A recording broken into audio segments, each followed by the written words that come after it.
চলুন আজকে আপনাদের সাতপুরি বানানোর পদ্ধতি শেয়ার করি।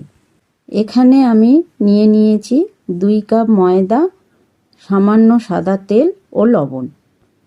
প্রয়োজন মতন জল ব্যবহার করে মিশ্রণটিকে একটা নরম ডো বানিয়ে নিতে হবে।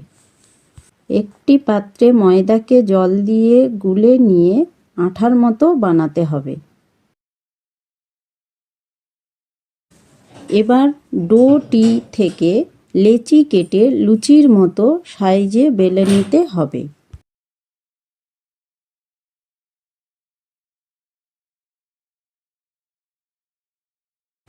চারিদিক থেকে ময়দা গোলা আঠা মাখিয়ে নিতে হবে। এবার বেলে নেওয়া লেচির মধ্যে নারকেলের পুর দিয়ে বন্ধ করে দিতে হবে ও ভালো করে মুড়ে দিতে হবে।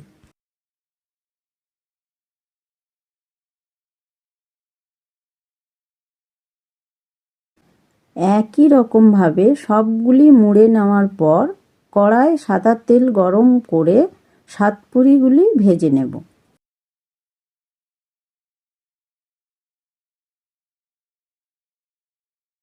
ঠিক এই রকম গোল্ডেন ফ্রাই করে নেব, তাহলেই তৈরি হয়ে যাবে সাতপুরি।